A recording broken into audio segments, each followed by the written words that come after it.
Hello, everybody. Welcome. Again, I'm checking Rumble right now. We've got a lot of different, this show is being broadcasted to 5 different areas. So I only, Is that including mine? Yeah, that's including yours too. I got me on both YouTube and Rumble, Hillis on YouTube and Substack, and Angie's channel as well. So, you guys, I'm only unfortunately able to see like the numbers on my YouTube. And so, hello from all the other platforms because I can see from Rumble a different number. Anyway, it's very confusing, but here we are. At least, it's a miracle. I feel like that we were able to set this up to multiple places. So, because when we were young ones, we worked with a Dewey Decimal System. So, so it's amazing we can actually do this. So, hello, everybody. How are you guys? Before we get into it, Angie, Hillis, how are y'all doing today? I'm good. It is hot in Florida, just a typical summer day in Florida. Which we're going to talk about. Angie, how's South Carolina? Hot and really breezy. I hear there's a storm coming tonight. So from Charleston down this way. I'm in Port Royal, South Carolina now, right outside of Beaufort. And so I'm hot, but I'm okay because I've got my window unit going. So if you hear a breeze, it's my window unit. I have my window unit too. I might have to turn off in a second because I always get a little chilly, but it's very hot here as well. But you guys, where Angie is located, she's in Murdaugh land. If you guys remember that court case with the Murdaughs. I can actually from my back porch see the bridge where it happened. It's wild. Do you remember that, Hillis? It was a Netflix documentary. What was it called? I forgot. I forgot too, but my TV watch these days has been filled with comedies and animation, so that's just me. But should we get right into it? Yeah, go ahead and get right. We're going to be talking about the dog days of summer, and I'm going to pass this off to Hillis. Oh, wait, before I forget. So if you guys go to my social media, Facebook, Substack, I'm going to be doing a live meditation tonight. So a live meditation tonight. The Zoom link is on my Facebook and Substack. You guys can go there, register. It is with this mass meditation. It's going to be happening next month in Atlanta. So this is a group of us. But I'm being featured tonight, and every day is going to be a different one. But tonight's topic is about remembering the hurt through honesty. So I'm going to be doing a meditation around that tonight. And I know, Hillis, that you're streaming on Substack right now, but for those who don't know about Substack, I'm going to put a link to Hillis's Substack in the chat. So it might have just been on my YouTube though. So again, guys, I'm still trying to figure it all out with simulcasting. But with that being said, yes, do participate in that with Hillis. You guys go to his Substack. Substack. I love Substack. It's great. Oh yeah, so much fun. Yeah. I love it too. You can do all kinds of things with Substack. But let's jump right into it, shall we? Keep going. I'm going to turn my unit off, but you start, okay? Okay. So before we get into understanding what the dog days of summer are, we have to put this in context. We have to really understand where this has come from. And so with that being said, we are operating currently under a Gregorian calendar, which is a 12-month calendar. Previous to that, we were operating under a Julian calendar that was created by Julius Caesar back in Roman times. But prior to that, there was just the celestial and astrological calendar, which Atlantis, Egyptians have based their whole calendar on, which roughly was, depending on the time of year, sometimes it was exactly 365 days. Others, it was like 366, 367, depending on that year. Like we have leap year now. So every 4 years, there was like that extra day. So that's how this occurred. So with the dog days of summer, it is based on the astrological and celestial calendar of Egyptian time, so pre-Julian calendar. Yeah. So if anyone have any questions as we go, please put them in the chat. But I'm just going to read a couple of things from my notes so that way we understand this. And so with Dog Days of Summer, it is also in the based off of the 26,000 year cycle. So keep that in mind too when we are talking about this. So everything has a specific time frame with the 26,000 year cycle, with the astrological calendar, with the temples and pyramids that were built in Egypt and how they are centered around the energy of Sirius. A, B, and C for those that don't know. There's one extra one. Yes. I'm going to actually pull it up for people to see. Now, and oddly enough, tomorrow is the I always mispronounce that, but it's the heclical return of Sirius starting tomorrow. Oh, interesting. Yes. So which is why I say let's do it today. Well, if y'all remember, Hillis, we talked a lot about Sirius. Was it during the Mu stuff? Yeah, it was during the Mu series. Yeah. So, and there with the doggone people, which we're going to talk about, they had discovered Sirius C before any astronomers actually discovered it, correct? Exactly. Yeah, it was. And actually, I believe they discovered B as well before, so because I forget which one. Basically, they knew about the entire system. They knew about that. Oh yeah, exactly. It's on the solar eclipse, and so I'm going to bring that into play as well because that's important that is happening on the solar eclipse. And so, with the understanding of the return of Sirius to the sky, and when you look at Egyptian culture, one of the things you have to remember that in Egyptian culture with the pyramids and all the oracle temples, high priestess temples, everything was faced towards Sirius. I mean, there's no coincidence in that. And so based off of the astrology calendar, celestial calendar, the Sirius return was on the solstice. So we have to remember that return was, so over the years, over the 26,000 years, and especially with the 8,000 year intervals, and since we are now the perfectly spherical planet, we have this wobble, we have this axis, everything shifts. So this is why the dog days of summer, quote unquote, or the Sirius return has moved further and further into the calendar year. Yeah. So everything was based off of the tides, the floods, the Sirius return. And this is why Sirius was so important, because it was, as it was the return, because before it returned, it was said to have been in the underworld, so to speak.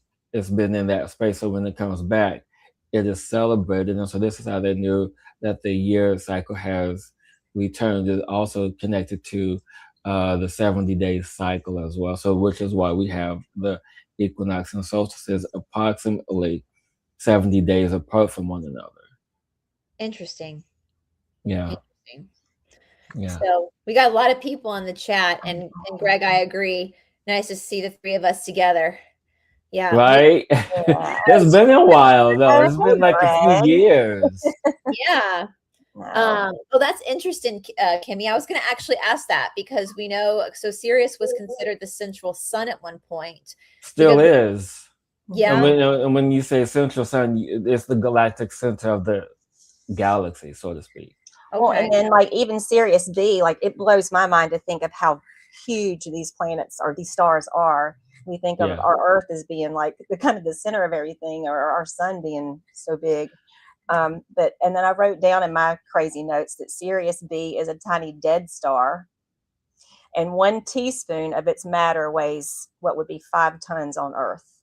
And I just can't even fathom that, you know. No, that's amazing. That I didn't know. I didn't know that there was such a disparity in the mass difference.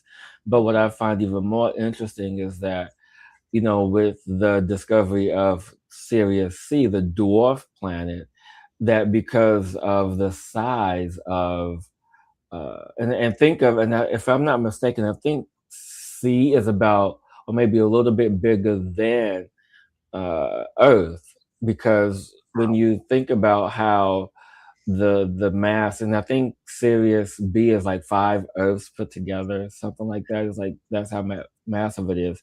So the reason why they had a hard time finding C is because it was always in the shadow of A and B because of how they orbited one another. They always orbited it on an axis, not in a cylindrical manner. So it was always on the axis. So it was always in the shadow until one day it's like, oh wait, there's something back there. What is that? Huh. You know, but the doggone tribe knew. Yeah. Yeah. Speaking of, you guys, it's a little off subject, but if you really, there's a guy on Instagram that trolls NASA, and his account is my favorite. He's so funny. Every time NASA releases a picture, he trolls it. But anyway, I don't know why. I'm just talking about like being shadowed, like, you know, this planet has been like, the star has been shadowed off. It just reminded me of the guy who trolls NASA. It's hysterical. So anyway, Right. yes. So at some point, so we know with our, as Kemi was saying, we know that at some point and it wasn't just, it was like a lot of different civilizations, Sumerian text, like had this understanding. Yes, everything back to Mu, back to Lemuria, back to Atlantis. I mean, because it's the brightest star in the system. So when you're navigating at night, because this is how the people of Mu, people of Atlantis, this is how they navigated at night because of the bright star. You know, that's how they figured out which way was north, south, east, and west. And so when you begin to understand the movements of the stars, movement of the planets, because nothing ever stays still, as we know this. Yeah. And so with this being the 20, because everything is based on this 26,000 cycle with these 8,000 year intervals, knowing that things have shifted to such a degree that people assume that this is how things are because of the current Gregorian and Julian calendar. If people know about the Julian calendar, hey, you're one step ahead of everyone else. But it's when you begin to see the signs, when you do history, especially, you know, when we did the Move series, and how the Egyptian pyramids, the Great Pyramids of Giza, and how specific temples were facing the sun. I believe it was at sunset. Some was sunset, some was sunrise, depending on what culture, were facing directly at sunset on the solstice, the longest day of the year. Same thing with Stonehenge. You know, specific timing, the sun would come right through. So even in New York, Yeah. there are certain times of the year. So you see that this energy of the solstice energy. So it's basically the return of and this is how some people misunderstand. It's not just the return of the underworld. It's not really that. It's when Sirius returns, it's moving from the glare of the sun. It's moving from that space. It's still visible, but it's in that illumination, so to speak. It's not in what some texts refer to as the underworld. Yeah. Wow. No, yeah. And I want to, you know, it's so interesting. I feel the need to pull this up too. When we're talking about the Gregorian to the Julian calendar, there is this whole idea of like these 10 days of darkness, right? That we've seen, we'll say from the military back channel because we're on YouTube as well. And what I don't think people are realizing is that possibly was referring to the calendar and not actual, because when we switched, from the Julian to the Gregorian calendar, 10 days were skipped over on paper in October of 1582 to fix the calendar draft. Yeah. So Thursday, October 4th, 1582 was followed immediately by Friday, October 15th, 1582, meaning the dates October 5th through October 14th simply did not exist in adopting country. So they had to skip over 10 days. Can you imagine if your birthday like was in between? Well, no, well, you know what? It kind of makes sense because I actually thought it was 11 days because I read that recently. I thought it was 11 days. I didn't know it was 10. Yeah. And so a lot of people have been like trying to figure out like what that meant, these 10 days of darkness. And of course, AI is going to say there's no darkness. But yeah, when you cut out 10 days from the calendar, those days go, those dates go dark that year. And so part of me, because I've been trying to figure that out, because it's like, you know, depending on where you are in the world, you can't cut people's power for that long, because like we're all three of us are in very, very, very hot areas where we need power to be turned. That could cause massive death, basically.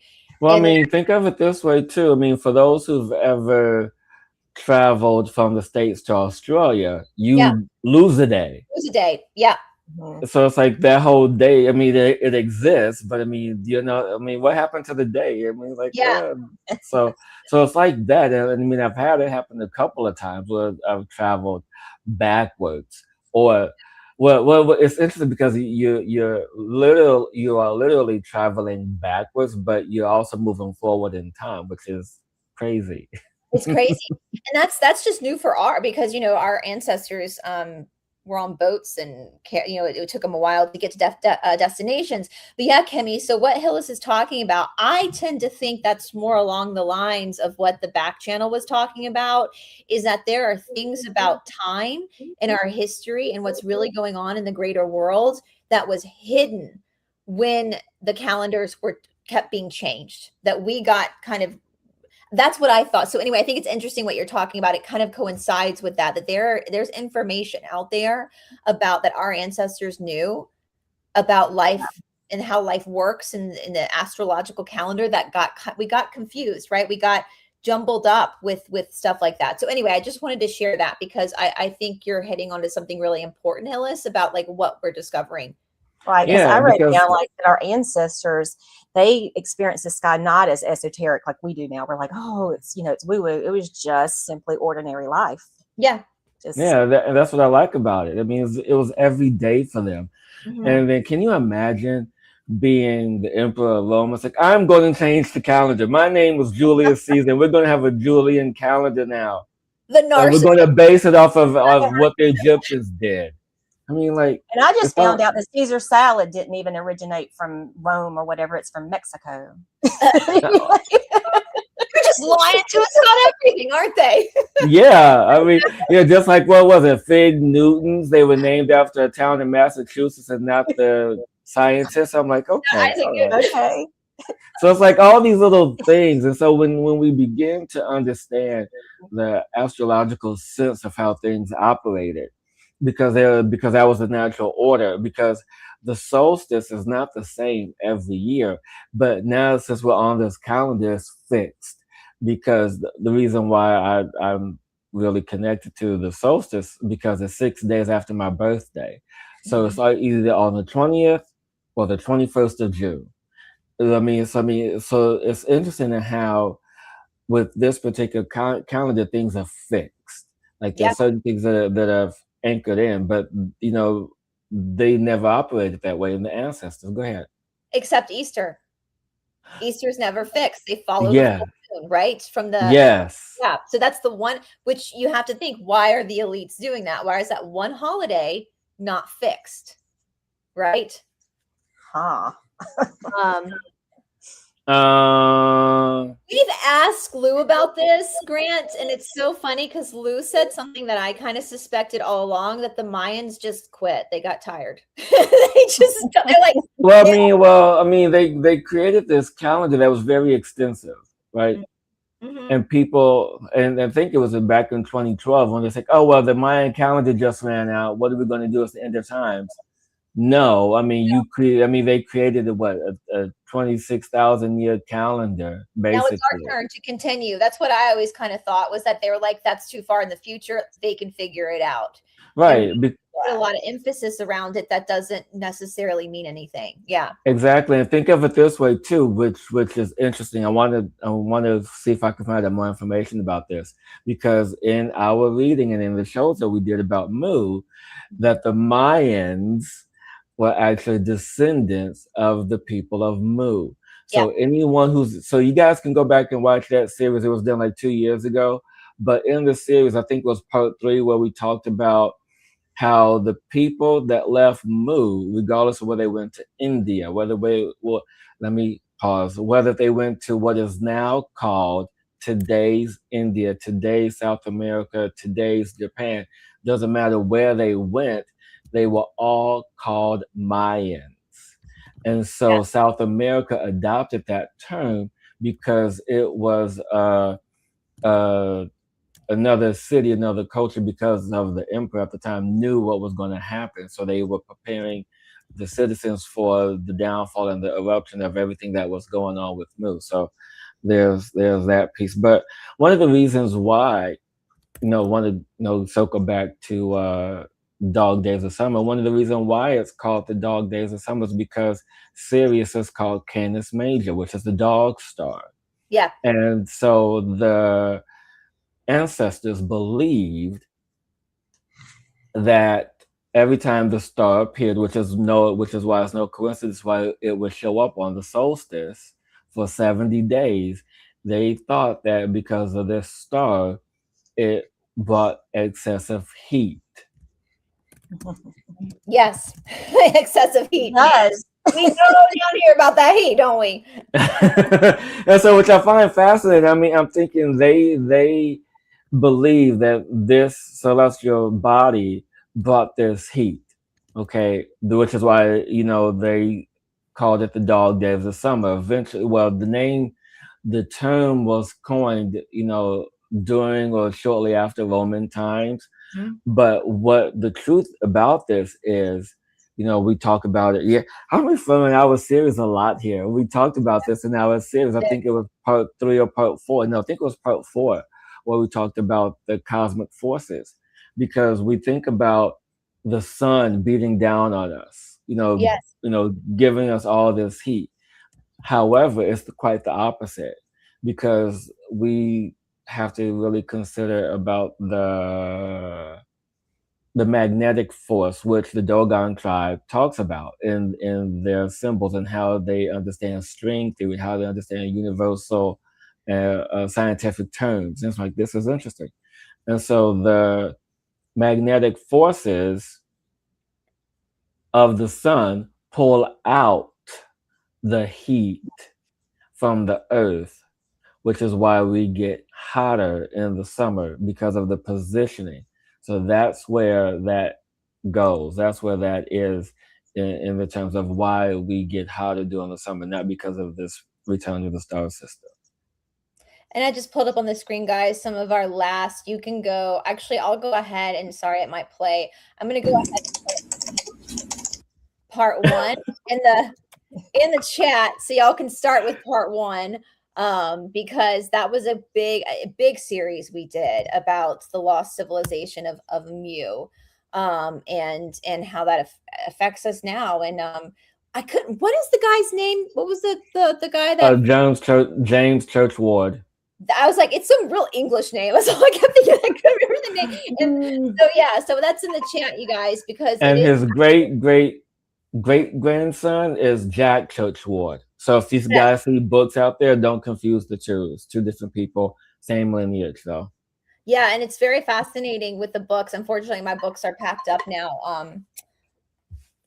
for Mu, but they talk about how a lot of what we do today, with the way the religion is, the way you can kind of see where it originated from.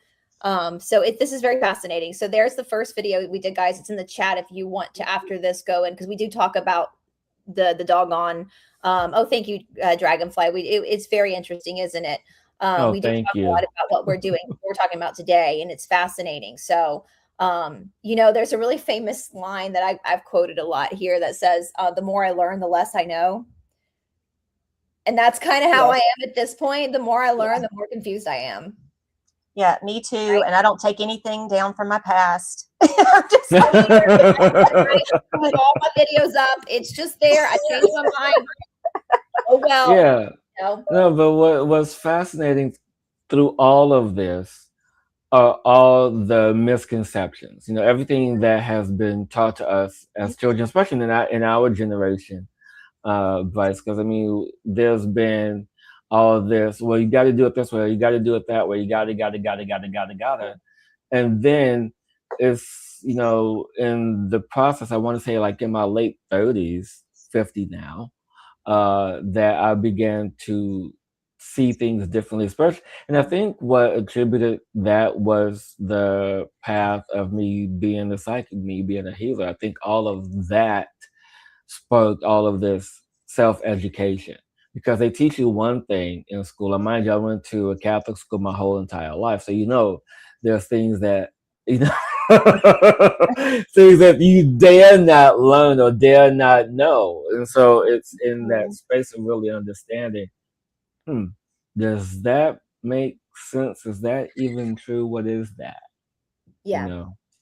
But I know, Angie, you had a couple of tidbits about the dog star.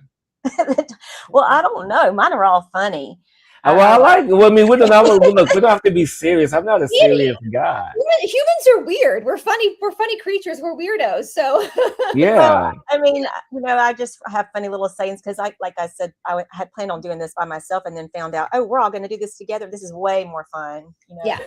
Mine would have just been like, I would have done like a 3-minute video. People are like, that's not enough to put on in my headset and walk around and clean house. Come on. No, I wrote down shadow work. Mm-hmm. I wrote down that Brice always says you can't light a match without friction. And then I said, well, you can't have shade without light. So when you were talking about earlier, Hillis, about the, not being seen as the star not being seen as much because of the illumination. Sirius C. And I don't know where, I didn't know about Sirius C, but I wrote that down. And then I said, is there a point in shadow work when we stop digging around in the shadow and simply enjoy the shade? And I think that's what it is about dog days, is that the dogs have had in our life here, in our hologram that we're living in here that we can see, our dogs they've known it all along. I mean, my dog died back in October, but she would be laying around in the shade right now if she was here. She'd be under a porch instead of like thinking that she's got to work a 9-to-5 job, which we've all, been inherited that since that calendar changed. I think that's when it all happened, Brice, when you were talking about that. Well, I want you to say that quote again, Angie, because that's really important. I want you to say that again because it's really important. Which one? The one about the shade. Yeah. I said, is there a point in shadow work when we stop digging around in the shadow and simply enjoy the shade? So I want to speak to that. That's really important because, in the work that I do, I am a, healer or nourisher, omni-resonance architect. That's what I do. And when you speak about that, it just sends chills because there are a lot of people. Well, I don't know how many people now, hopefully it's less, of people spiritual bypassing. They're not willing to step into the work. And people say shadow work. And right now I'm experiencing a little bit of shadow myself. And it's really important to sit and observe and be in the shade, because there's always going to be light. There's always going to be this energy, and which is important to bring this correlation back to Sirius and the dog days of summer, because for 70 days, it is in the underworld, and I'll tell you how this correlation came up in just a moment. But then it becomes illuminated on the solstice, which I find very interesting. And then for 70 days, it's illuminated in this path of the sun, and it can be seen, and the astrologers can use it for astrology, and I can't think of the proper term, but the people who guide the ships, the navigators, can use it at night to navigate. But what's interesting about this is the space about how they correlated to the underworld, because back then there was this superstition that they didn't know where it went for this period. They just celebrated it every time it arrives. And and how they correlated this was to the mummies. the mummification process, which is how they linked it to the underworld. And it takes them 70 days for the mummification process, which Oh, surprised me. I didn't know that. So they linked the two. And part of the first 40 days is when they go through the embalming process, where they take out all the organs and this and that, do all the things to the body, open it up and take things out, which is weird. I didn't know they took things out of the body. I'm like, why would you take things out of the body for the mummification process, especially if they believe the body is, especially if they believe the soul is going to come back to inhabit. And so then after the first 40 days, they go through the process of moisturizing the skin, doing all these things, all these various rituals for the body. And then on the last few days, they mummify the body in linen. And so, and I know this has been very popular in the past couple of years. Reason why they use linen, it's the highest frequency of fabric on the planet, 5,000 kilohertz. And so when you have that, so that's why the body can be preserved as long as it can. But I just find it interesting, the correlation between the two. Yeah. And linen is cool. Yeah. Yeah. And what's interesting, what you're talking about too, is in yoga that's called the sakshi, which is the ultimate witness. To witness, it's so funny because we were actually Todd and I were having a conversation about it this morning, that almost the more spiritual you get, you almost become more human, because you're living in your experience. You're not in and a lot of times, like what you're saying, Angie, like with shadow work, that's huge in yoga, but it's not like there's an answer like right there. You just have to observe it and to understand it. And that's kind of a huge thing. And I think what Hillis was saying with like the spiritual bypassing, people will, we talk about toxic positivity, but I also wanted to talking about the underworld. This was big in all sorts of ancient philosophy. We have with Persephone and Hades. Hades and Persephone, the central figures in Greek mythology. Hades, the goddess of the dead, abducted Persephone, the goddess of spring and the daughter of Demeter, to be the queen of the underworld. So the queen of the underworld is the woman of like ultimate light. Right. And I think that's what people miss too, Hillis, what you're saying as well. It's so interesting because we don't we don't have the shade without the light. And I think missing this really important element. That's why I always suggest people read the Law of One, because we cannot have life as we know it without friction, right? There's always got to be some sort of friction. And that's coming. What is friction? It's coming from opposing forces. Right. And that's really important. We would not be where we are without this struggle. And so when we talk about the underworld, when it comes to spirituality, I think that the church, like Hillis was raised Catholic, has done a lot to make us fearful of this part of our reality, which is we have our own underworld. Like we talk about the chakra system, right? Well, the three lower chakras, Muladhara to Manipura, these three ones down here, that's your humanity.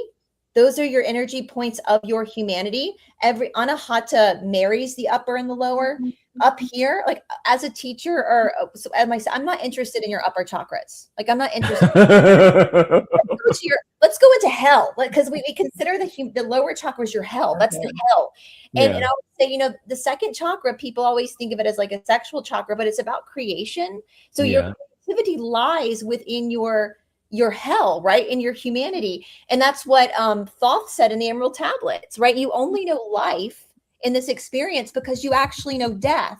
When you're just in spirit form floating around, there's no creation because you don't know. You have to have the polarity. And that's so important. And I think our ancestors actually knew that. So I always tell people, if you want to be spiritual, you're going to have to, that's the story of resurrection, right? Like all the resurrection stories from Jesus to Tammuz. It's about diving down into the depths of the underworld, hell, in order to then come back up again, the phoenix rising. Did that make sense? Right. Yes. Yeah, and it does. No, go ahead, Angie. Well, this is kind of off topic, but for me, it is very on topic, is that my whole move here to the Low Country. I used to, when we would film, sometimes I would talk about how I was having a flare up with my lupus, whatever. I don't have it anymore at all. I had severe lupus from the time I was in the early 90s until 2 years ago. And it's completely gone. I still will have like a little bit of like flare up if I get really stressed or something, but I used to be like crippled with it, like crippled, couldn't walk, wow. couldn't wash my own hair, couldn't, and so I also think it's like a lining to, but I went through that. I went through hell. Right. Where I am now, Yeah. I went through hell. Yeah. And, also like for me, it was like people pleasing. I stayed in that hell as long as I was going to people please, and then go to the church to ask Jesus to heal me, constantly going, oh, well, maybe if somebody lays their hands on me at the church, maybe I'll be well. No, it was just, I had to go through my own, all through. Girl, you got to lay hands on yourself. I know. Yeah. Exactly. I know that's way off somewhere else, and I would love to do a thing on that sometime, on just aligning with where you're supposed to be finally. Yeah. And, No, that's important. I love that. Yourself. Yeah. That's what the underworld is there to show you, is where you've missed. That's what the original definition of sin was, to miss the mark. Like you. Yeah, exactly. I'm glad. Not missing it. I was a huge sinner. Because it was used in archery. That's where it was originally. It was used in archery. Yeah. It wasn't used for religion. No.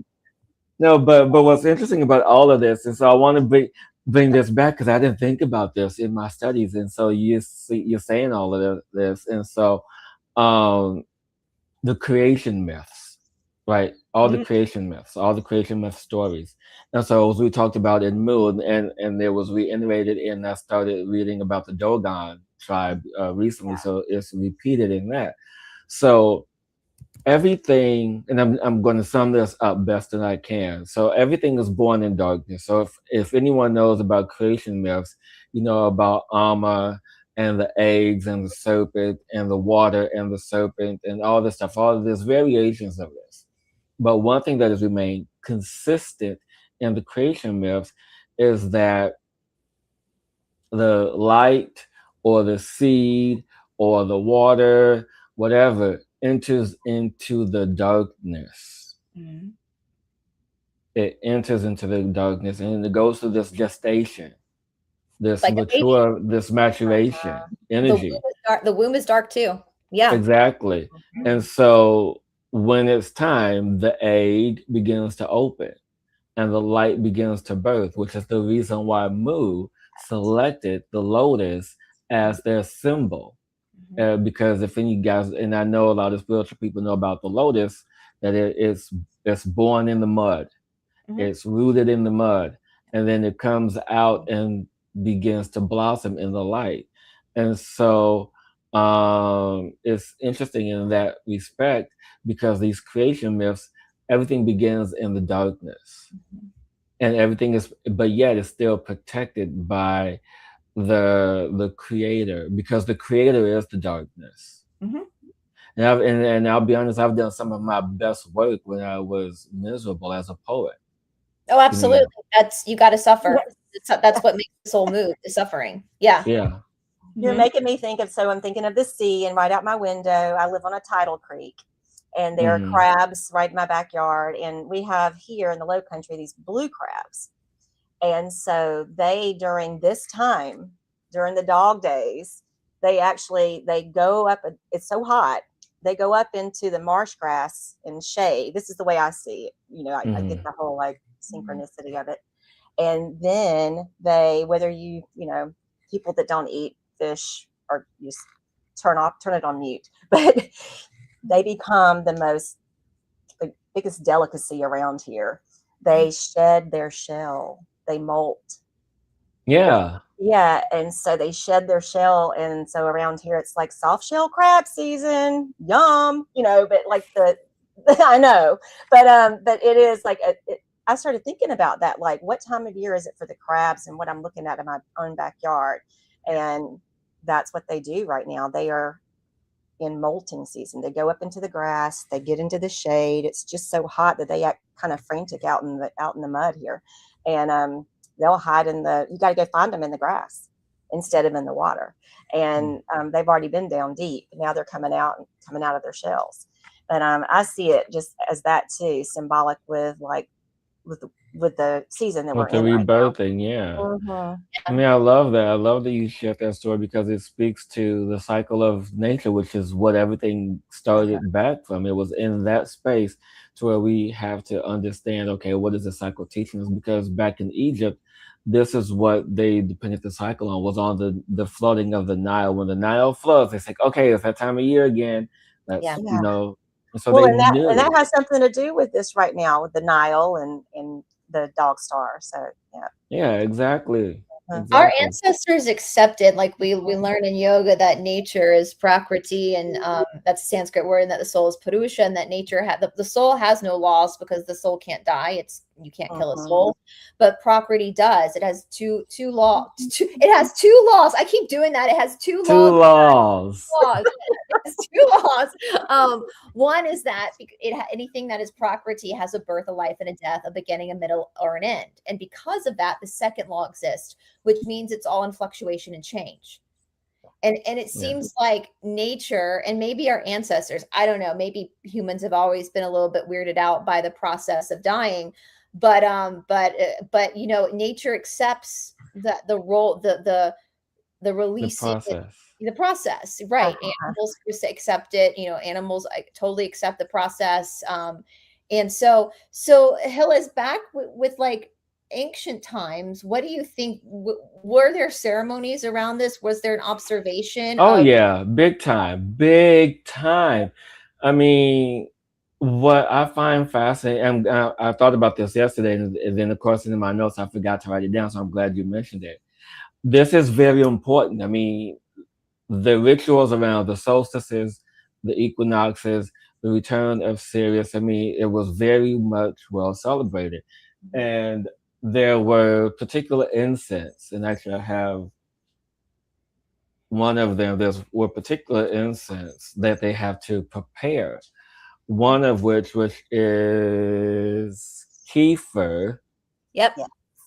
Yep. which is a kefir incense, and along with and it's made with wine, fruits, some resin, and they had to be all dried. So mind you, they knew it was coming, so it took them time to prepare this particular incense.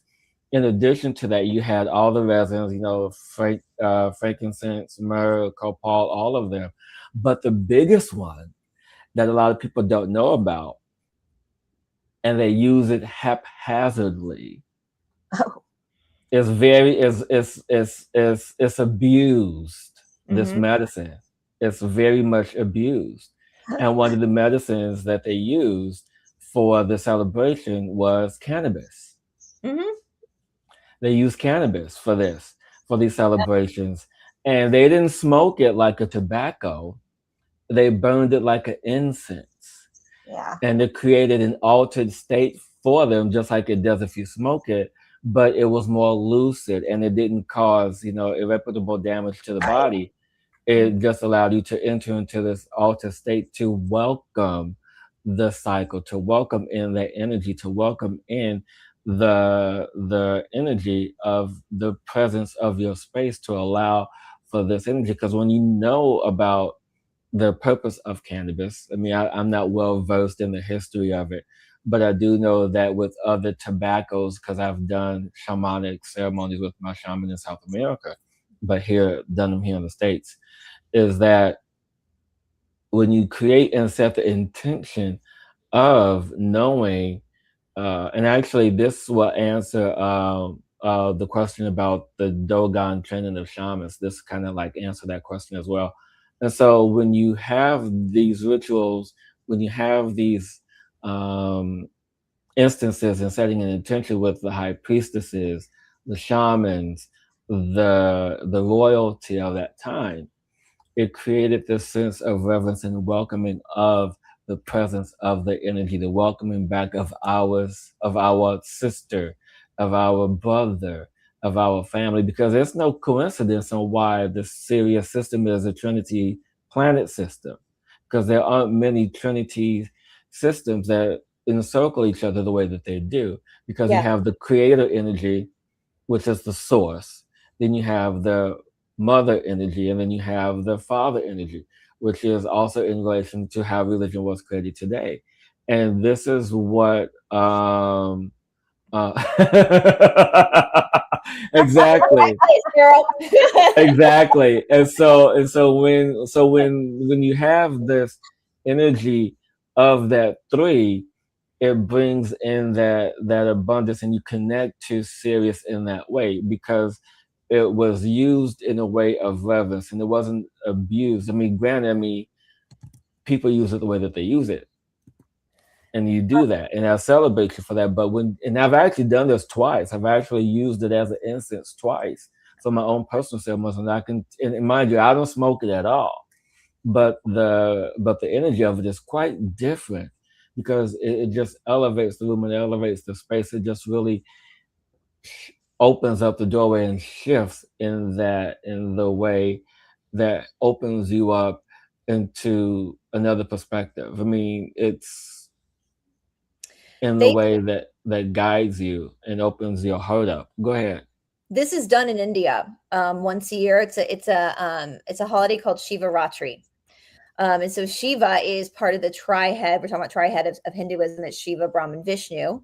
And Shiva is like the warrior, like he's the, the Nataraj, the fire, he's also the god of yoga, like so but he's also, even though he's like this Nataraj, like dancing in the fire, he's this warrior being, he's also a pothead, right? Like, so Shiva Ratri, this is what they do. They actually drink it and they burn it.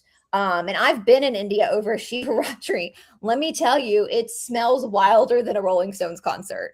And India is a very conservative country. Like it's pretty illegal, except for at Shiva Ratri. It's done in a very honorable way in Shiva Ratri. And so I wanted to pull that out. That's it's interesting you're saying this, Hillis, because of course my knowledge greatly relies when it comes to the stuff from Eastern philosophy, but stuff you're saying is also practiced. It's the same, it's kind of the same thing, but with different well, I believe it because you have to think of what the source material, the source material is Mu.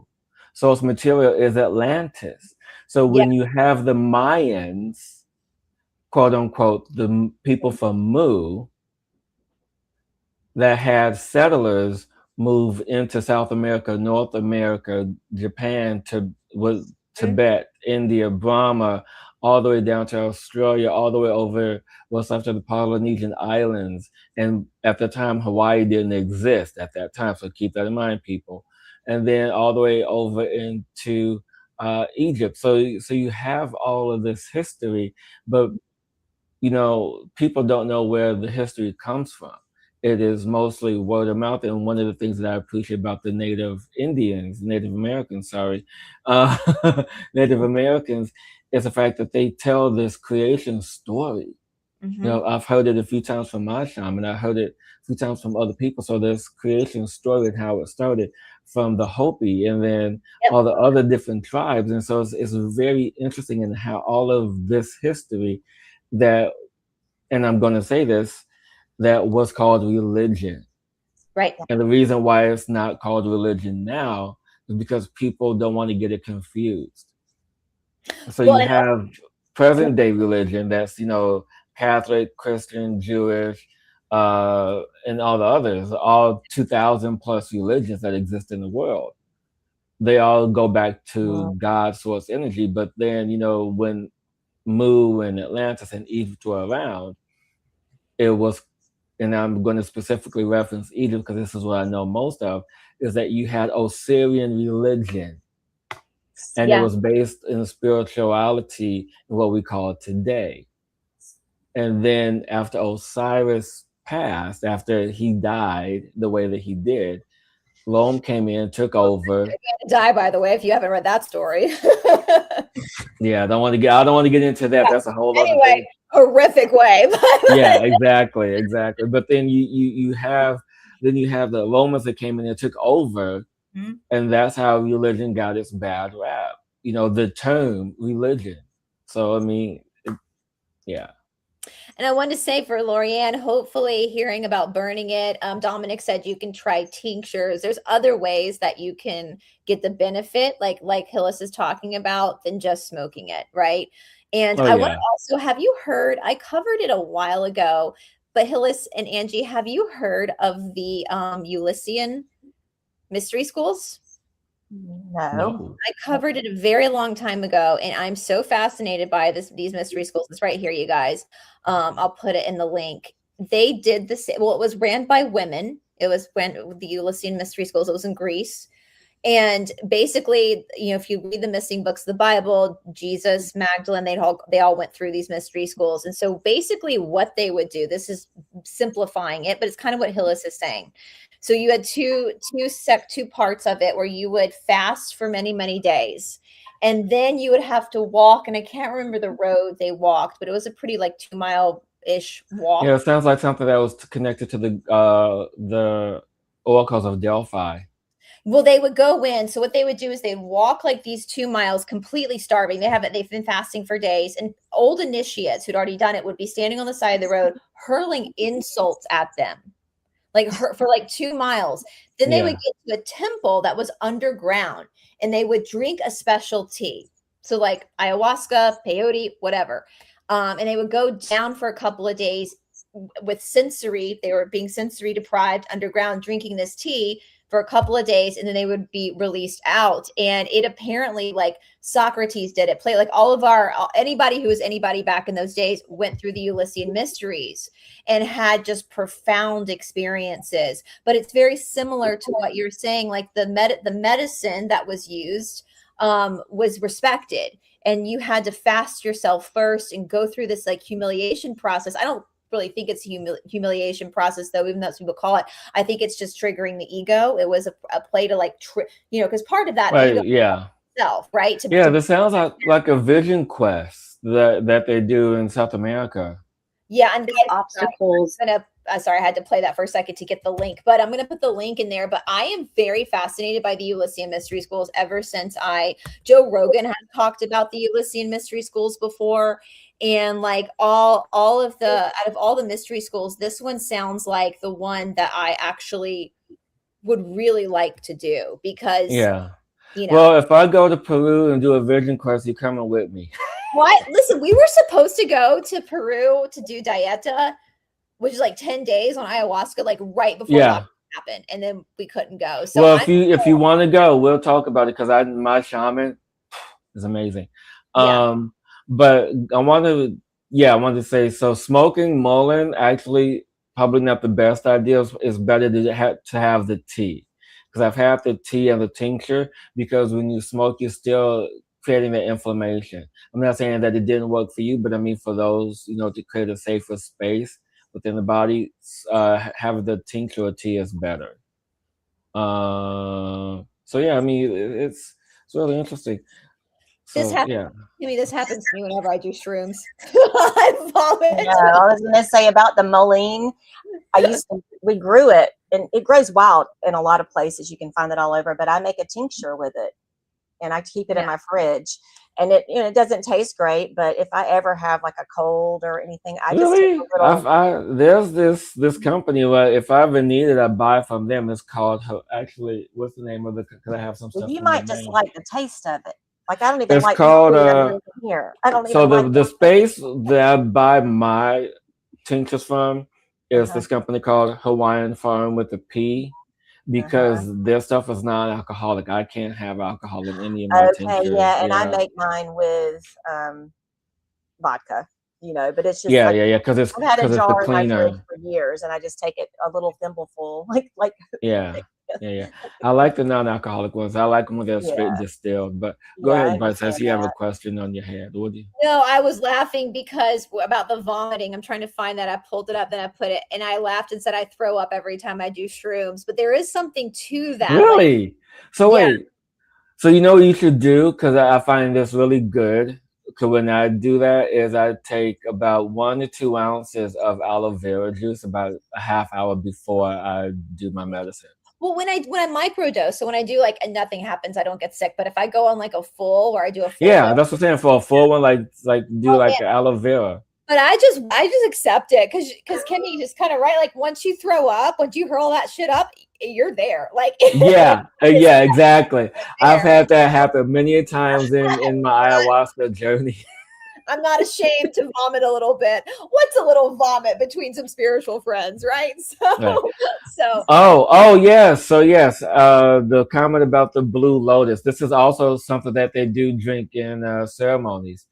And actually, I love blue lotus, but you have to find a really good one. I mean, there's a company that I found that makes really good blue lotus tea. Well, they have the dried blue lotus, but it's really good, and it's a psychoactive, but it's not as psychoactive as smoking cannabis um, or it's not as psychoactive as mushrooms or DMT. yeah. It's a little bit. So typically for me, I drink Blue Lotus before bedtime. And actually, it's really good. And actually, it's really good on the day where you've had a mushroom journey. So I would mix my Blue Lotus with valerian tea to help calm the nervous system.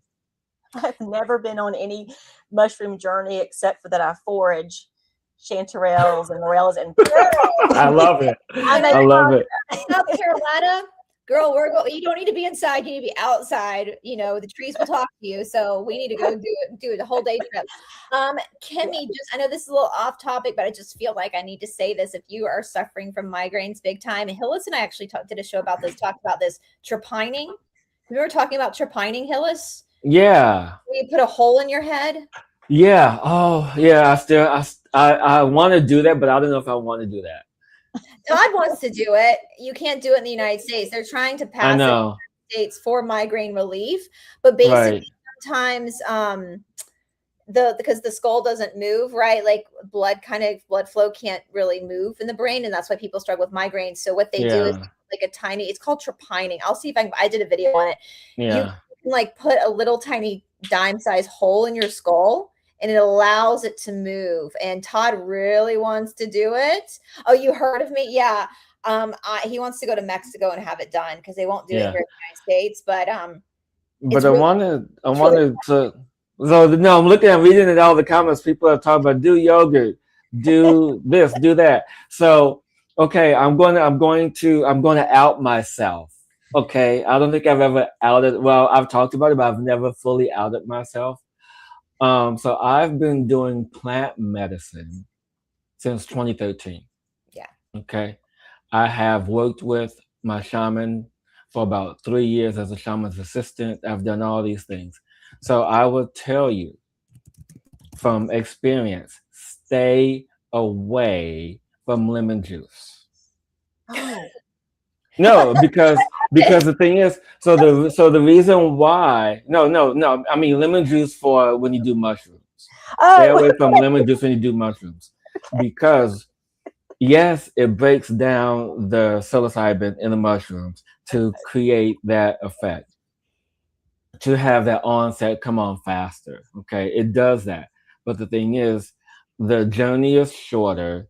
It's more intense.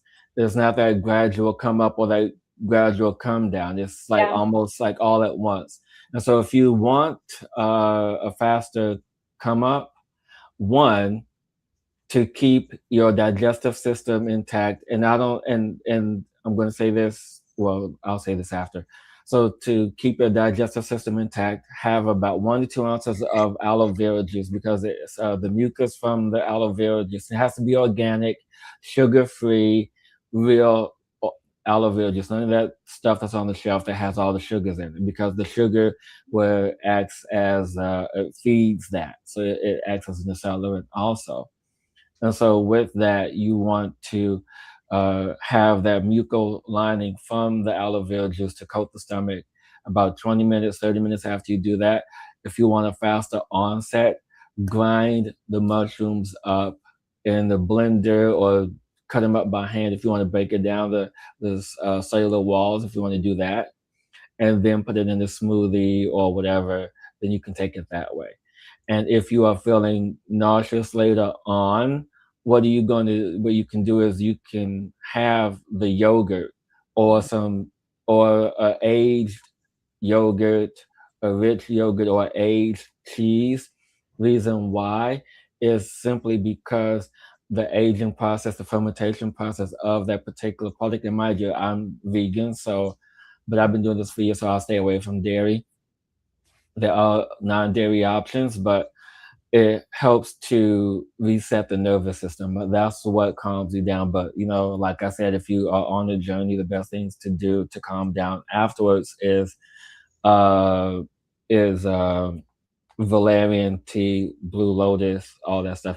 Maybe we should just do a show on this one day. I'm thinking we should, because we got a lot of people in the chat that really want to start using this old wisdom and like experimenting it. I think it's best to do it when you have people who are I'm very experienced with that as well. And so, we can talk through it. And actually I was even thinking, Hillis, and this is me thinking out loud on a live show, which probably is not the best idea in the world, but here we go.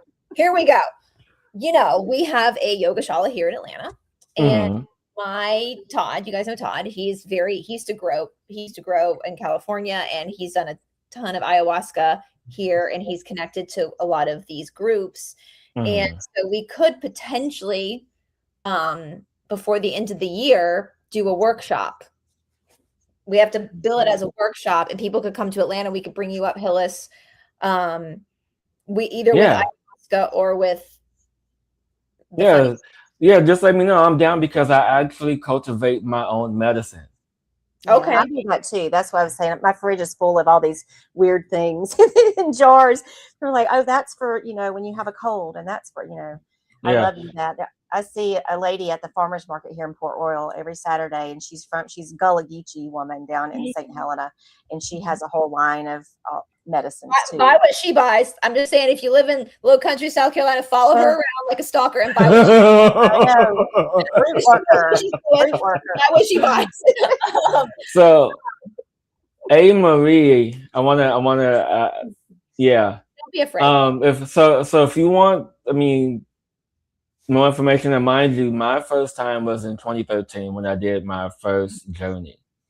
And anyone who has not done it and is interested, number one, find someone who you can trust. That's number one. Find a friend, find a shaman, someone who you trust, and then after you find that person, trust your intuition, because not all shamans are the same. No, and I'm speaking from experience. Not all shamans are the same. There are some that have other intentions. There are others so you find someone who's in alignment with you. Okay, period. Number two is when you do this, or when you find somebody, follow. And like Brice said earlier, and I even did it, what we call a dieta. So there's a period of 7 days to where you prepare the body, especially for your first experience, where there's certain things you can and cannot eat. No dairy, no chocolate, no smoking of any kind, no alcohol of any kind. Basically plant-based diet for like 7 days. And it was the best thing. And I did that, and I had an amazing experience. And so, let's do a show on this. I'm down.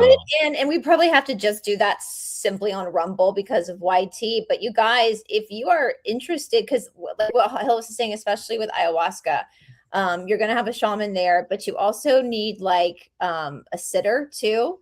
We have a lot of those, like Todd sits sometimes, because it isn't, and I understand why you're afraid of it, because it isn't, sometimes they're not really, but it would be overnight in the shala, so you'd be in a confined space with bathrooms, and you'd have a sitter with you, meaning that if you do get sick or something happens, you have somebody there with you. And usually sitters I'm very versed in that. I've sat, and mind you, in the traditional sense of my Peruvian shaman from South America, there's the ceremony of the 4 tobaccos, where there's limited people of helpers. There's him, his wife, someone that plays the instrument, one that keeps the fire, and someone who is the conduit for the energy. And the person who's the conduit of the energy is also responsible for the people in the space. Mind you, I was a conduit, and I've been a conduit and connected to as many as 40 people in one space. Yeah, and that's what you want for your sitter, especially someone like Hillis who's done it a lot and they know what to look for, so that Because a lot of people do panic, don't they? They have like they start to have physical. Yeah, they do. They do. But the thing is, what I like is that if you have a shaman, the shaman prepares, and it's like there's no and the medicine is like, you know, because there's different kinds of medicine. There's the Colombian medicine that's yahe, which is a little bit stronger, and then there's the Shipibo medicine or the Peruvian side that's a little bit softer, more gentle. But I do want to answer that. I think Mike had a question about the 26,000 cycle. I wanted to answer his question too. Which one? I'm sorry, I missed some. I try to watch the chat, but then I get distracted in the conversation. No, this one. Oh, I can't click it. Well, it says Henry B. D9s. It said the 20 year. Yeah, that guy. So the 2,000 years, going back to the dog days of summer as we move from. I know, right? Listen, we're just going where spirit's taking us. We're just yes, exactly. Because I mean, the thing is, it has to do with ceremonial purposes. That's how we got on the whole ceremony thing with the cannabis and taking cannabis for ceremonial purposes. You know, burning it as an incense rather than smoking it. But so we are actually past the 20,000 year cycle. We are past that mark. I think we passed that like 2 years ago. Yeah, we're on borrowed time right now. Yeah. Yeah, and yeah, it depends on if it's a leap year or not. I know, right? What do you think, Hillis? What do you think about the Chinese zodiac, with today being the last day of supposedly the last day of the dog days, and then this being the fire horse year, the year of the fire horse? Have you heard of this? So I wrote down Chinese zodiac. It's 12 animals, 5 elements, equals a 60-year cycle. And the last time we had the year of the fire horse was 1966, I think. And so we're, I guess, every 60 years. So this is the year of the fire horse. And tomorrow, when I thought of this, so I love music. Yeah. And so when I thought like Dog Days of Summer, the first thing I thought of was Florence and the Machine. That's the song I used for to play. Yeah, it was. You have to if you're doing a show on the dog days. You have to. I mean, yeah, when Brice put up the teaser on Instagram and Substack, yeah. Yeah, I didn't see that. Oh, see, we are thinking. I always are. So like the dog days are over. The dog days are done. Run fast. Can you hear the horses? Because here they come. It says that. Yeah, too. and so like whether she meant it to be about this or not is really cool to me. Well, I'm sure there's like an undertone, a message to it. But the thing is, what's interesting about all of this, because in the series that Brice and I did about Mu, the land of the rising sun, and the sun rises in the east. And what land was there? It was the land of Mu. So technically you have South America, you have Japan, which is the closest, and I believe the most immediate and direct descendants of Mu because of that. And so when you speak of the Chinese zodiac, it has to be based in that energy, because when you think of the elemental spacing of it, because you have the air, the water, the fire, all of that, you have these elements. And of course, the representation of, and I may be reaching a little bit further when I say this, but in my opinion, and I don't know whether this could be or whatever, this is just intuitive knowledge that I'm connected with, but the 12 zodiacs could be a representation of the tribes that were on Mu. Now, keep in mind, there were 10 million people inhabited Mu at one time. 10 million people, 1 million tribes. I'm sorry, 1 million tribes. 10 million people, 10 tribes. And so maybe each tribe would call something specific. Who knows? And then that correlation could have translated into the Chinese zodiac. But where the other two could have been, like the dragon energy, could be connected to royalty, and the other ones were subjects. So depending on the tribe. So when you think about the unknown history of all of this, right, it really speaks to a larger sense, a larger scope of what is in existence today and how it has transformed, morphed, has been bastardized. All of this energy, all of these meanings hidden and unseen and now being told in a different way, just like when with the slaves, how when they went to Puerto Rico and how they had to, with the Yoruba tribes and how they had to hide their religion from the slave masters. And so it's all of that space, all of that energy. So when you begin to put all the pieces together, it creates this grand tapestry of what actually is existence. And it's sad because Hillis, don't you have a little bit of Irish in you too? Did I hear you Oh say yeah. that? Yeah. So anybody who's white or has white heritage, when we look at like the Celtic and the Druids, we know they practiced a lot of this too, but a lot of it got lost because the white people were the first to be colonized by the Vatican. And so I think putting this together with other cultures too kind of helps us figure out what they knew as well, because it does seem like every single part of this earth, wherever you're from, wherever you're native to, had this understanding, this knowledge. I mean, look, back in Henry VIII's time, so the Tudor dynasty, which was 85, I think, is when they started, all the way through to Queen Elizabeth. Yeah. They knew about all this stuff. Like, they wouldn't cut their hair on Tuesdays because it was the day of Mars, and Mars, the warring planet. Well, guess what? Today's Tuesday. Guess what? In India, we don't take new postures. The men in India, my teacher never shaved on a Tuesday because, so they're still, they understood. That's just an The example cycles, of how right? they understood that every day has a different energy, and therefore there were some times that were more appropriate to do certain things than other. They were very well, and they weren't called superstitious. That was just No. normal back then. It was their religion. It was Yeah. their way of life. And actually, can you put that comment back up from Dragonfly saying Japan is known as yeah. So I want to dive into that a little bit more, but you guys can go back. I'm thinking it was maybe episode 2 that we did where we talked about this. Yeah. Well, Japan is the country known as the rising sun. If you look at their flag, it's the sun with 7 or 8 rays. And I dive into this because those rays represent the colonies that were established, everything from the west coast of what is now North America down to the west coast of South America to Australia, India, or Burma, which is in India, Egypt, and on how they traveled and how they got there. And so it's when you begin to read these books, and I thank you, James Churchward, and thank you, Jack Churchward, for keeping this information alive. But when you begin to understand this, and now that I'm reading the Dogon books, it's beginning to make a lot more sense in the totality of the structure and how everything fits. And when you begin to see the puzzle, how everything fits, especially when you go back, and actually I'm about to go back and read them when I get done with all of this, is the Emerald Tablets. Because when you get to see that piece, because the Emerald Tablets happened after all of this. Mm-hmm. The Emerald Tablets are fascinating.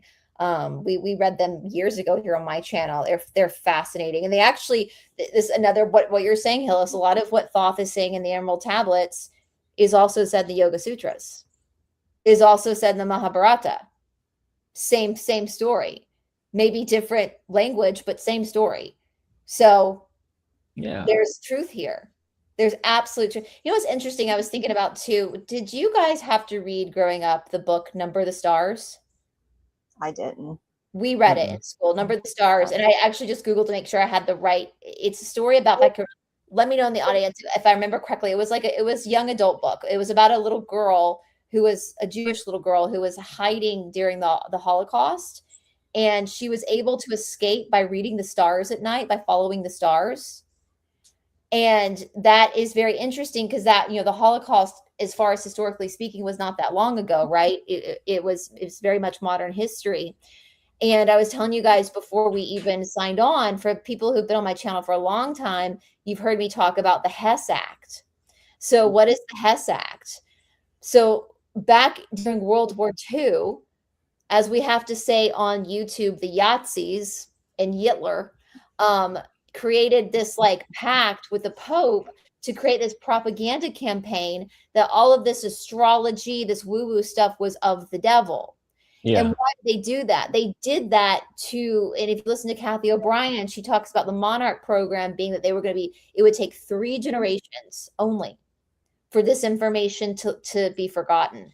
And so by the time my generation comes around, we're not as well, we have to go seeking this information out. We're not taught this information from our parents because they've been told and convinced that it's of the devil. And so that's why I get mad when people, when I talk about astrology, people are like, it's of the devil. I'm like, well, that's Yahtzee propaganda. Yeah. Right. What is Yahtzee propaganda? Because they want Yeah, to exactly. they want to disconnect us from nature and only they know how to do it. And so, yeah. And actually, what your sour. Yeah, if we go to the comment above that one too, I want to add to that one. So he's talking about there's no race except on martial arts because the martial arts is the religion. It's it's the ritualistic ways. Just if you look at the Shaolin monks and all their practices, they practice what they practice in Mu, and of course they're not going to show you the original flag because the flag I described is the original flag of Japan with the 7 rays. And so after, of course, with colonization or anything else, you remove traces of history. You remove that aspect of all of that. So when you begin to just like here, you guys know. I mean, I'm going to say that you guys apply the same critical thinking here and you apply it to every country. Yeah. And that's right. I wonder how old John D. Rockefeller is feeling right now. We figured that inbred piece of shit out. So, yeah, not a good day to be a Rockefeller, but I mean, we had to hide our, hide our religion. I mean, the most noted that hid their religion was the Yoruba people. I mean, and then they became, I forget what it's still Yoruba, but they also have Puerto Rican roots. They also have Dominican, also have all these other roots. But then, for example, one of the things that one of their medicines is San Pedro, the cactus. Yeah. And so instead of saying San Pedro, it became St. Peter. So they created these other saints and deities so that way they could still practice their medicine out in the open without being caught. And so when you begin to apply this critical thinking into every race, every religion, all of this, because how do you think Catholicism or Catholic is so populated in one specific culture? When you begin to understand the indoctrination, when you begin to understand how they had to hide their practices. And this goes back to the ceremonial spaces of the dog days of summer. When you have these rituals, when you have these practices in place, when you create these intentions, it creates this breadth of knowledge and wisdom and acceptance. But then when you have the Romans and the Greeks and all these other civilizations coming in to change everything, of course they're going to change it to fit their purpose, their intention. No, we did go underground. And so when we have all of this energy that's being, we have to hide it. Basically, all I'm saying that we have to hide in plain sight. Everyone do your homework. Everything isn't what it always seems to be. I mean, it's so funny. All I keep thinking about Hillis and Angie, we've talked about this because we're from the deep South. And, Angie was the first one to say that the church ladies were a coven, which I actually agree with her. But we have such a hodgepodge of religious understanding down here that you're right. It's so hidden, and as Dragonfly and saying it went underground, that even like there's a lot of like hoodoo and voodoo within everyday culture down here in the South that people don't even know that's where it comes from. A lot of superstitions. Yeah. Like we paint our porches paint blue. Mm-hmm. Keep demons out. Like when down here in the South, that's a big thing. We paint the top of our porches paint blue, keeps demons out. So they say. No one ever questioned that. We just do it.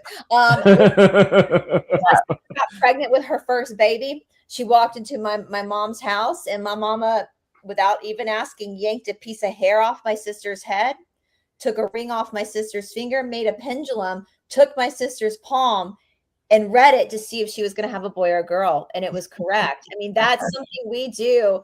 I love that. That's hilarious. But it's that combination, right? Wait, what did I say? I know.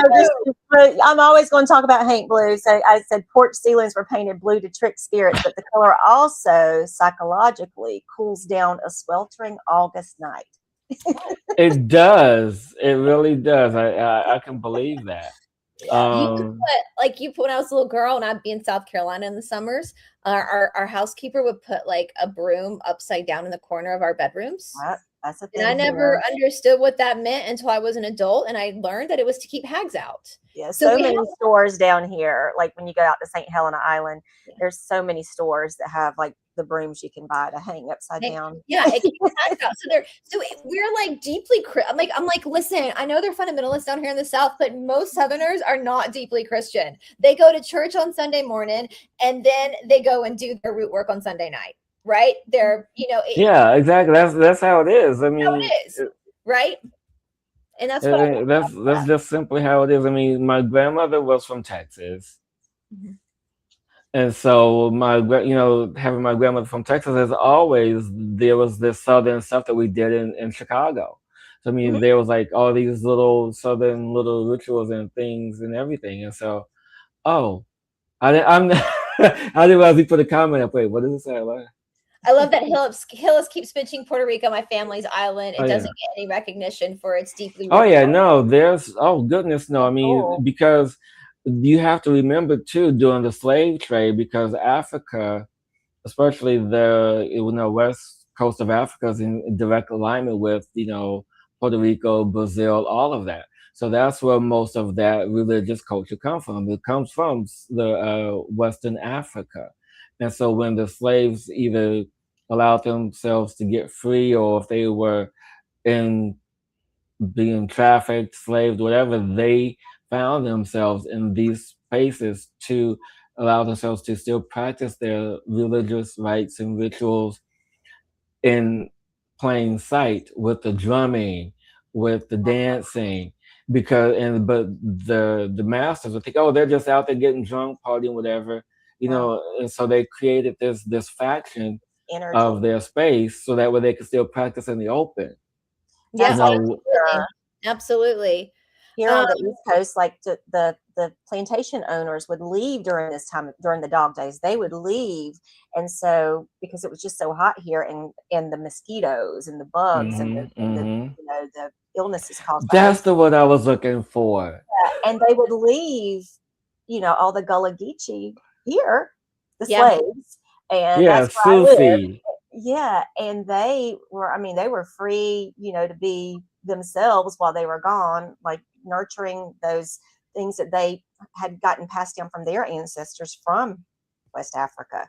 Exactly. And it's all of it, and that's the thing. And guess what?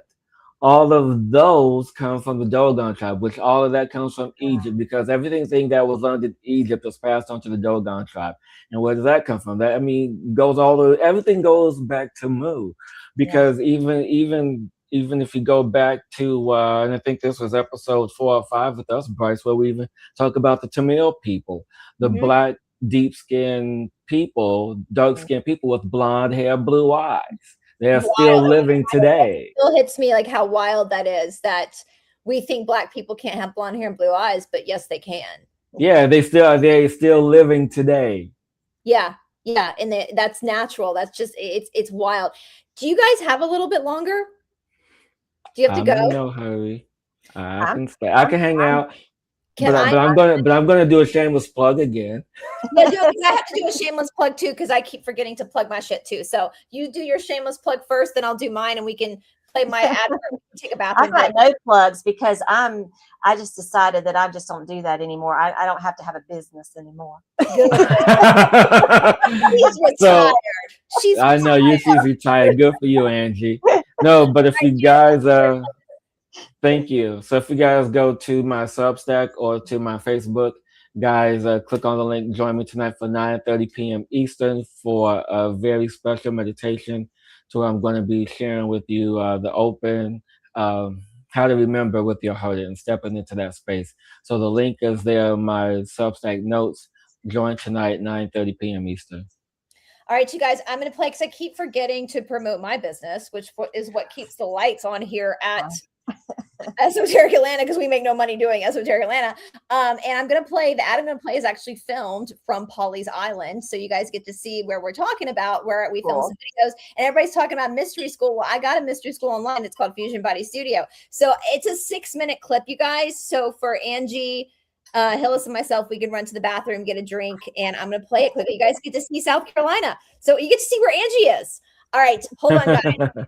And we will be right back. Welcome back to Fusion Body Studio. Today, I am so excited to share 2 brand new workouts that were filmed in one of my favorite places in the entire world, Pawleys Island, South Carolina. If you've been with me for a while, you know that Pawleys Island isn't just another filming location for me. It's a place filled with memories, history, mystery, and some of the happiest moments of my childhood. Growing up, I spent countless summers with my family here in Pawleys Island, surrounded by the salt air, the sound of the ocean, and the laid-back charm that makes Pawleys Island unlike anywhere else in the world. This is the home of the famous rope hammocks that have become a symbol of the low country lifestyle. It's home to stories of the legendary Gray Man, the mysterious ghost said to appear before major hurricanes. It's home to the beautiful Adelia Castle with its fascinating history and lingering mysteries. You'll see the iconic houses perched on stilts, designed to weather coastal storms, and you'll experience the natural beauty and the unique culture that have made Pawleys Island a beloved destination for generations. Most importantly, this is my family's hometown, and that makes this place special in my heart. And I couldn't think of a better backdrop for these 2 new Fusion Body Studio workouts. The first class is a brand new 45-minute express bar fusion workout, and I absolutely love this one because I was not alone for the filming. Joining me is senior yoga teacher Todd Roderick, my amazing 12-year-old niece Jacqueline, and my brother-in-law Stephen. Now, Stephen brings something very unique to this workout. He is an ultra marathon runner. For those who may not know, the ultra marathon runners go beyond the traditional 26.2-mile marathon distance. Many races are 50 kilometers, 50 miles, 100 miles, or even longer.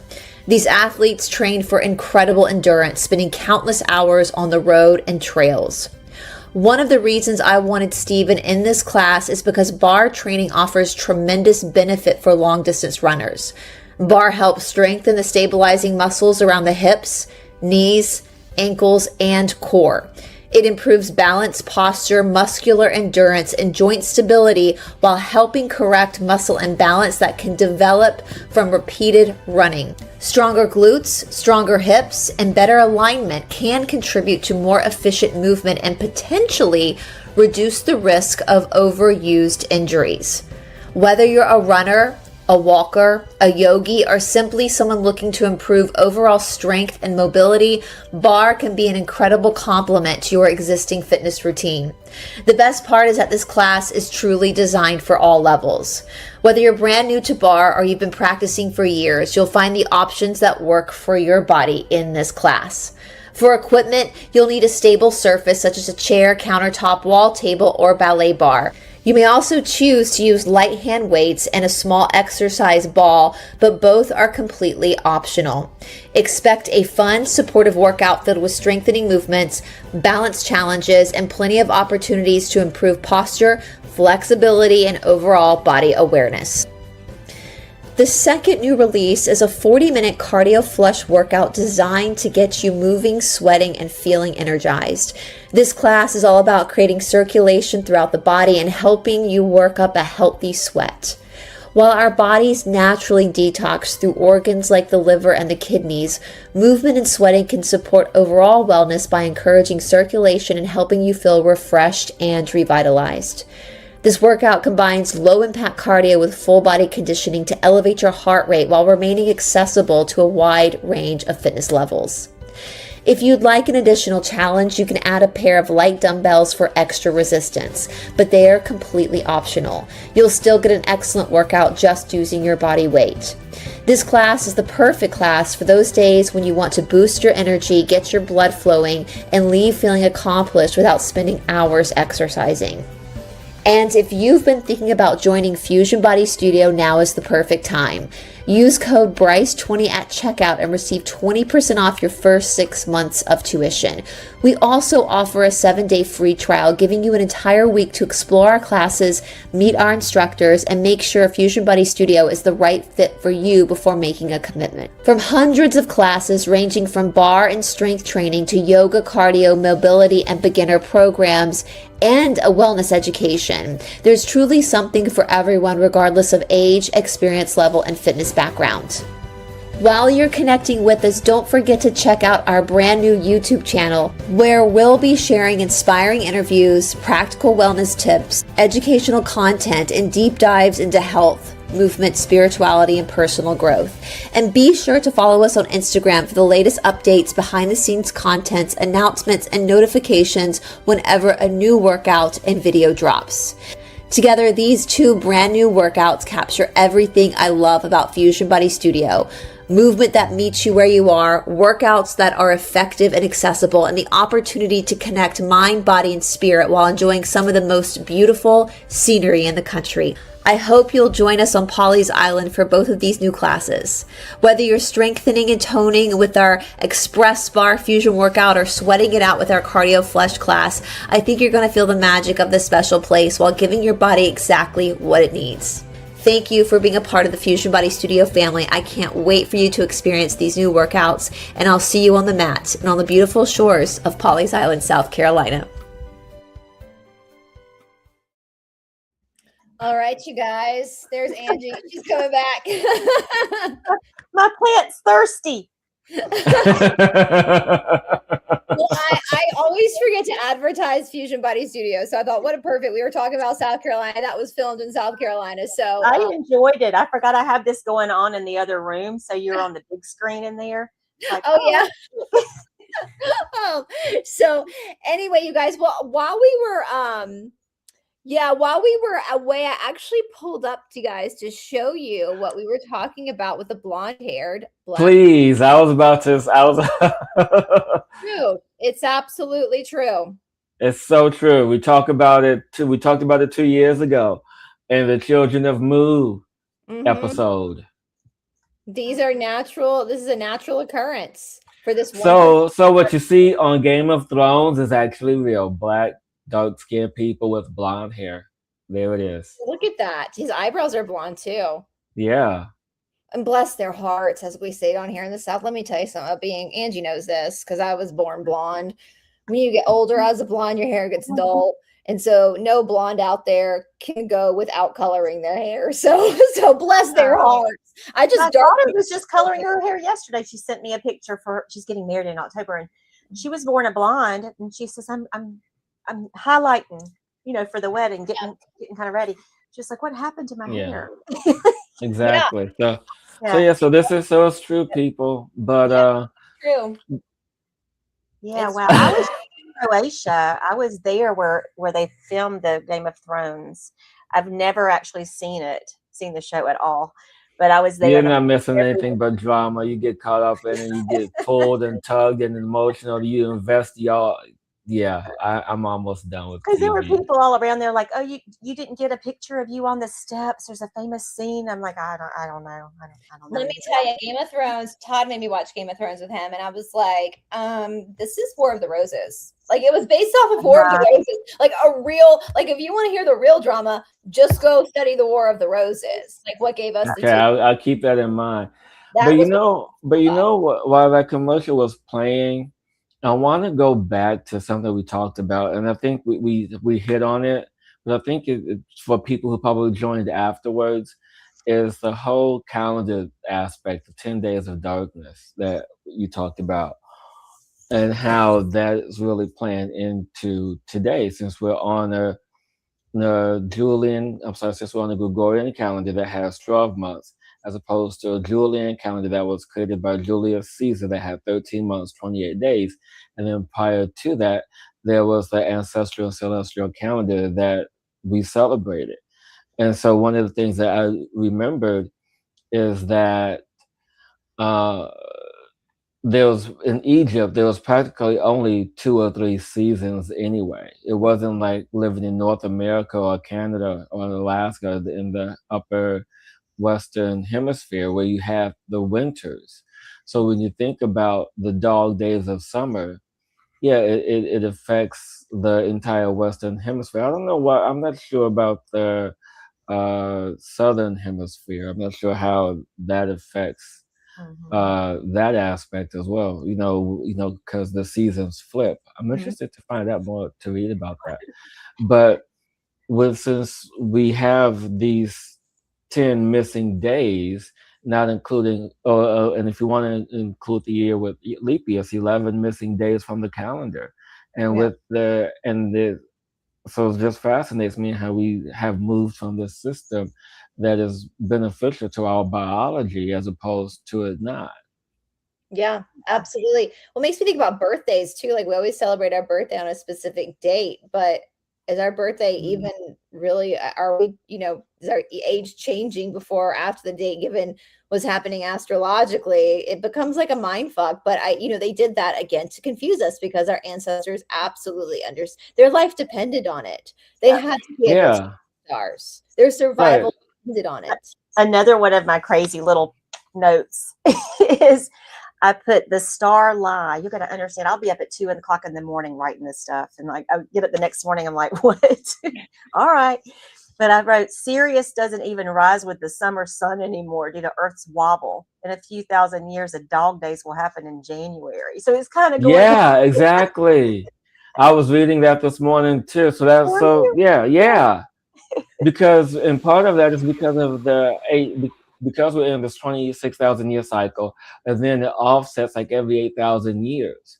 And so there's always this offset in that. So, I mean, because it started on the summer solstice, and now we're in August with the dog days of summer and with the return of Sirius. And so, yeah, it will be in January in the future. So I'm like, before, I wonder how long it's going to take before it gets back to the solstice. It's interesting. Yeah, this is cycles back around. Probably another 100 years. I don't know. We might not be here. We're gonna. I feel like I just stopped aging. I don't know that I'm gonna reverse aging like I've heard people are doing, but I feel like I've stopped at least. Oh yeah, I read about that too, where they're supposed to have a 13th zodiac sign. Which is why the Chinese zodiac and the Vedic, not the Western astrology, but the Vedic astrology is more accurate. Those are more accurate than the Western astrology.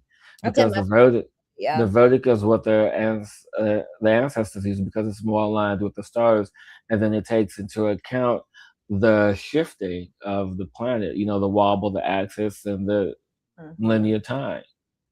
Yeah. But I'll still be a Gemini though, so I'm not worried. I'm still I've done both, and mine are actually, when I had both of them done, the second one was like, it's actually wild because it pretty much matched my Western one too. So sometimes I guess it depends on when and where you're born. It might line up, but sometimes it doesn't. So I mean, Todd is a Gemini, but he wait, when is your birthday? 15th. And he's the 18th. So he is, I think, does he not cusp? He cusp Cancer, doesn't he? Does he? No, the cusp would be on the 20th. Okay, yeah, because my niece 20th or the 25th. No, 21st, yeah. She's the 25th, and because he has a lot of Cancer qualities in him, even though he's a Gemini. But his his moon sign is Virgo, which that's why he never cries. I cry all the time. I cry all the time. Yeah. My moon sign is Scorpio, so I cry all the time. So I should know all of this about myself. My daughter just tells me, she's like, Mom, of course you're having this kind of day. I am a Leo. And I mean, my goodness. It was July 25th. Happy belated. Yeah. You're a cusper, aren't you? Are you a cusper? with Cancer as well? Yeah, I think so. It's right there. So I get along great with Cancers. But I am very much Leo and feel it. And my daughter is a Leo. I mean, it was, yesterday I was like making dinner and all of a sudden I just went, I can't do this anymore. And I looked at Finn and I said, I made the sauce. There are the sea scallops. You'll figure it out. And I mean, in 10 minutes, he had the plate for me. I'm like, I said, well, tomorrow is the last day of the dog days. And then the fire horse is coming in and things will get better. But maybe. Maybe. I'm Leo rising too, Lori. I'm Aquarius is my sign, and then I'm a Leo rising, and moon is Scorpio. So yeah, no, I get it. Sometimes knowing your moon signs and your rising can give you a little bit more, because your inner world is typically your moon sign, which makes the only thing. I'm not a stalker. Most Scorpio moons are stalkers, and I'm really not. I stalk dead people like through research, but like I don't stalk exes or I just block them. So anyway, but our ancestors knew all of this. Yesterday, I felt like I should have been like a dog just under the porch. Like all day, because I didn't need to be trying to do everything I was trying to do yesterday. It's just like, and today I'm fine. Today I'm perfectly normal, right? What's normal anyway? Normal's not fun. It's not fun to be normal. Come on, Angie, we know that. What's Southern normal? I keep saying if you want peace in the Middle East, just send a bunch of Southern women over there. It'll be fixed in an hour. It'll be fixed in an hour. Exactly. Bless yourself down. Bless your heart. Bless your heart. Jesus. That's the big threat. Jesus, because if you don't, you're gonna meet him soon.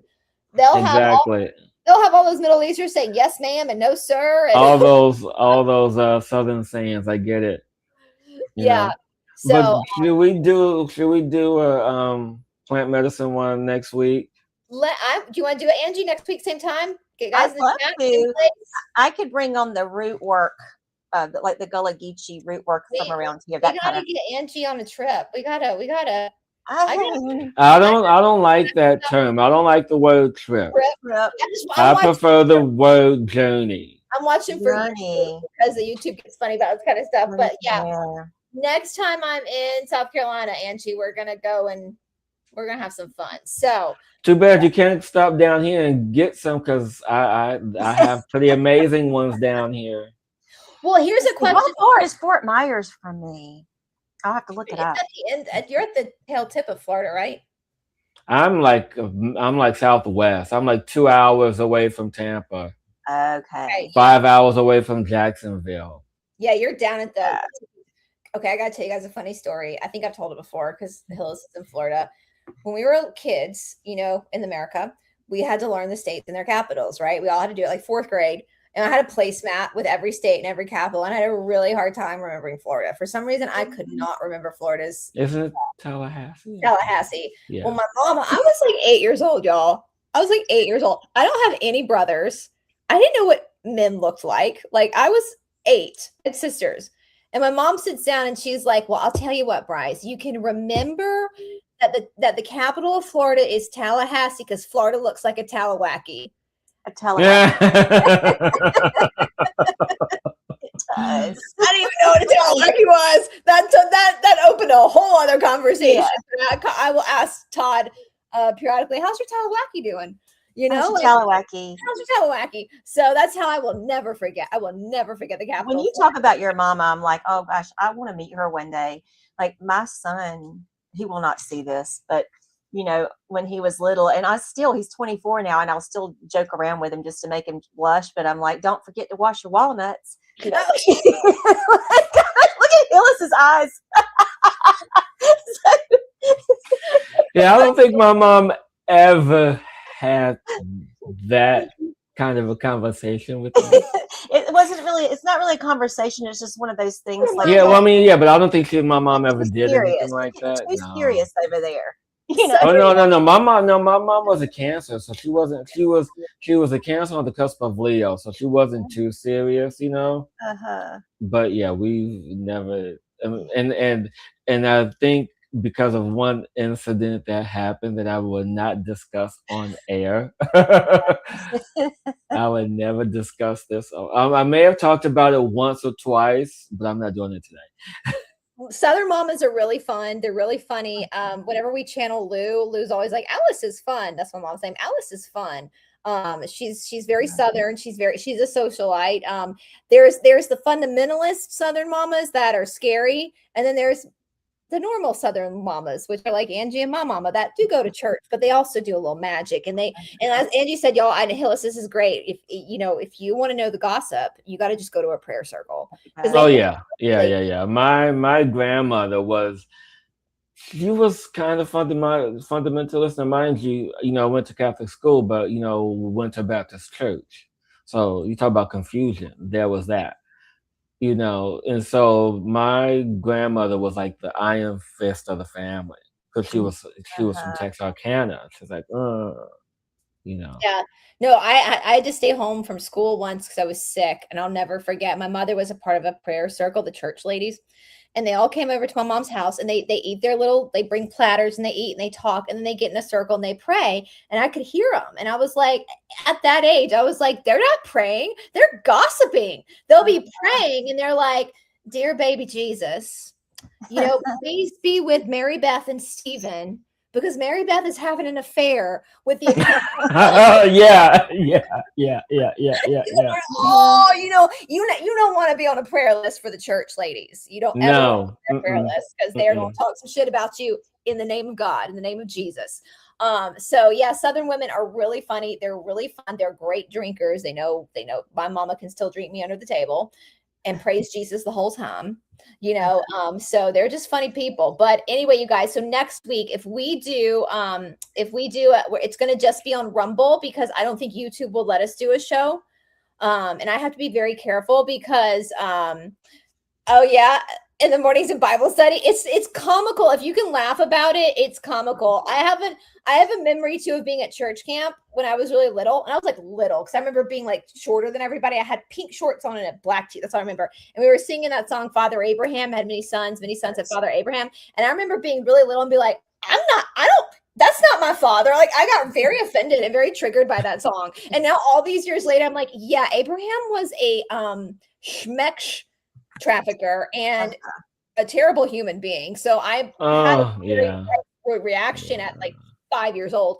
But yeah, so you guys, next week we'll do it probably just on Rumble, just to be on the safe side, because my channel, I mean, if Hills wants to hook it to his YouTube or Angie to her YouTube, that's fine. But my channel, you guys know I get in trouble all the time with YouTube because I talk about stuff that they don't want me talking about. So I'll probably just keep mine on Rumble for that, just to not deal with the headache. And then, so if you guys want to do it, we'll do it next week. Yeah.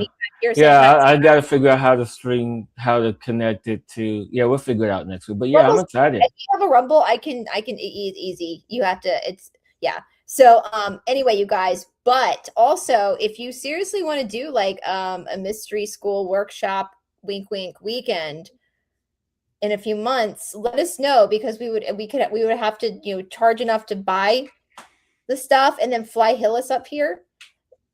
Angie, bring her. So just let us know and we can look into that, because we do have a space that we could do it in. That Todd actually does lend out to people to do those workshops a lot overnight. So, so anyway, and also you guys, just a note too, I meant to say this at the beginning. If you are following along with our Lou channelings, we typically do the public ones on Thursday, but this Thursday I have to go film a workout video during the time. So we're going to be doing it tomorrow on Todd's channel, The Confused Wanderer. We're not going to do it on my channel because we're trying to put traffic over on Todd's channel.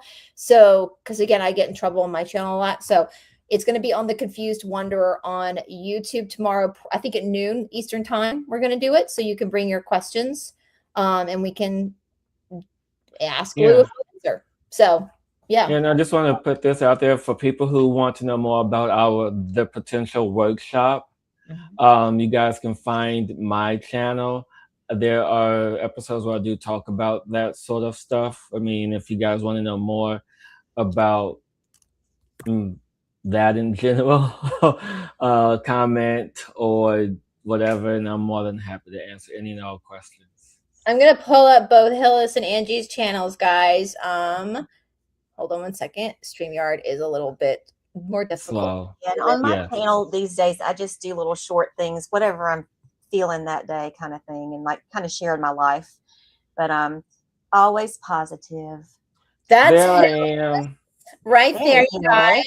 Let me actually put, I know I have everything in the, it's all down in the description box, both for Angie and Hillis, but I'm going to go ahead and just put it in the chat anyway, because I can.